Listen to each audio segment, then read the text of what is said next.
सद्गुरु, चलिए राजनीति से शोध की ओर बढ़ते हैं।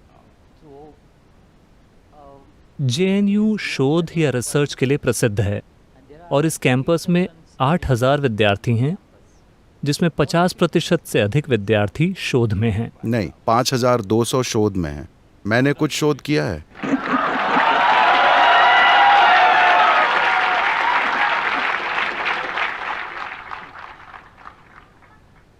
तो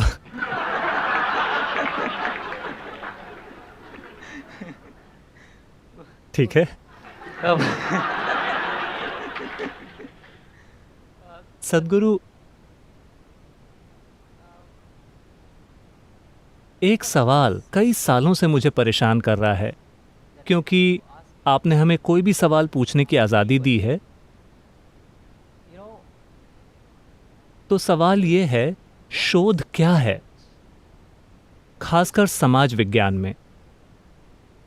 उन चीजों का पता लगाना जो आपकी दादी पहले से जानती थी।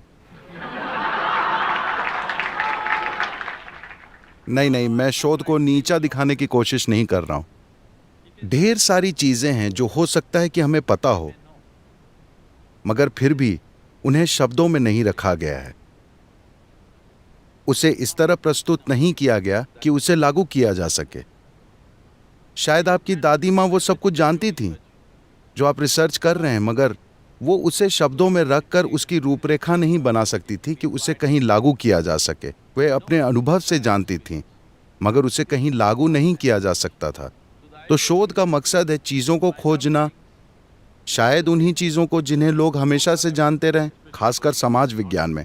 भौतिक विज्ञान या बाकी चीज़ों की शोध अलग हो सकती है, मगर समाज विज्ञान में बहुत से ज्ञानी लोग हमेशा से वो जानते आए हैं जिस पर आप शोध कर रहे हैं, ठीक है? मगर फिर भी उसे एक लागू किए जाने लायक रूपरेखा में नहीं ढाला गया है, जिसे सरकार या किसी संस्थान या किसी और के ढांचे में इस्तेमाल किया जा सके। तो जो ज्ञान शायद आपको पहले से है, उसे एक ढांचा देना। और समाज विज्ञान बदलता रहता है, क्योंकि समाज विकास करता और बदलता रहता है। तो जो आपकी दादी माँ जानती थीं, वो शायद उनकी पीढ़ी के लिए सही था, मगर हर चीज शायद बदल गई हो। कई मूलभूत चीजें शायद बदल गई हों, क्योंकि समाज बदलता रहता है, लोग बदलते रहते हैं, उनका नजरिया, सब कुछ बदलता रहता है। हमारी परंपराएं, हम रोज कैसा बर्ताव करते हैं, कैसे ड्राइव करते हैं, सड़क पे कैसे चलते हैं, सब कुछ बदल रहा है ना। इन दिनों हम सिर्फ इस तरह चलते हैं। हेलो, कोई सड़क को नहीं देखता, वे गूगल मैप देखकर चलते हैं। तो चीजें बदली हैं, इसलिए रिसर्च महत्वपूर्ण हो जाती है, क्योंकि कई चीजें बदली हैं और बहुत से लोगों को शायद यह एहसास न हो कि चीजें बदल गई हैं जब तक कि अच्छे से शब्दों में न रखा जाए। इसलिए इस तरह के बदलाव लाने की जरूरत है। बहुत सारे लोग इसे समझ नहीं पाएंगे जब तक ये स्पष्ट शब्दों में न रखा जाए, इसलिए ये कीमती है। सद्गुरु, शोध या रिसर्च के विषय पर मेरा एक और सवाल है। शोध में हमें पांचों इंद्रियों और तर्क पर जोर देना सिखाया जाता है। जब आध्यात्मिकता की बात आती है, तो कई वीडियोस में आपने कहा है कि 5 इंद्रियां और तर्क आपकी उस वास्तविकता तक पहुंचने में मदद नहीं कर सकते। तो शोध और आध्यात्मिकता के बीच मेल कैसे स्थापित करें? देखिए, आपके आसपास जो है उसे ग्रहण करने, मूल रूप से इस दुनिया में काम करने के लिए आपको देखने, सुनने, सूंघने, चखने और छूने की जरूरत होती है। आप इसी तरह से भौतिक दुनिया को जानते हैं।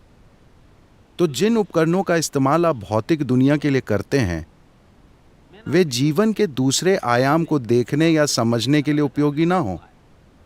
मगर इसका मतलब ये नहीं है कि आपकी आंखें बेकार हैं, आपके कान और सूंघने, चखने तथा छूने की इंद्रियां बेकार हैं।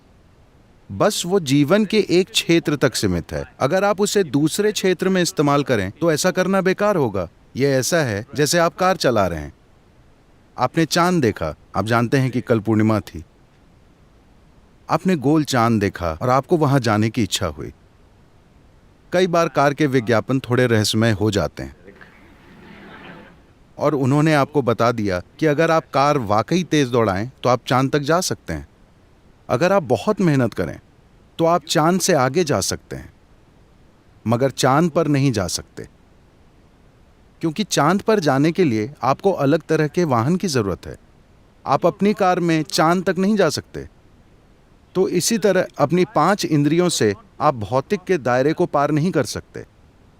5 इंद्रियां सिर्फ भौतिक प्रकृति को समझने के लिए हैं और आपका सामाजिक विज्ञान आपके आसपास की भौतिक प्रकृति ही है। तो आपको अपनी 5 इंद्रियों को तेज बनाना चाहिए। ये बहुत महत्वपूर्ण है।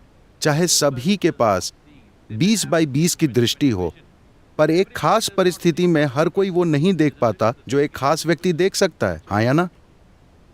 हर व्यक्ति वो सब कुछ नहीं सुन सकता जो कोई खास व्यक्ति सुन सकता है। सभी की सुनने की क्षमता सामान्य हो सकती है, मगर ध्यान देने के पैनेपन से बहुत फर्क पड़ता है। आप जो देखते हैं, जो सुनते हैं, कैसे सुनते हैं, कितने ध्यान से समझते हैं, ये सिर्फ आपकी आंख, कान, नाक और बाकी चीजों के कारण नहीं होता। इसके लिए ध्यान देने का पैनापन होना चाहिए। For that, you need उसके लिए आपको जबरदस्त ध्यान देना होगा। शोध में आपको इस पर ध्यान देना चाहिए। 5 इंद्रियों से परे जाने की कोशिश नहीं करनी चाहिए, क्योंकि फिर आप समाज को नहीं देख पाएंगे, आप कुछ और देखेंगे।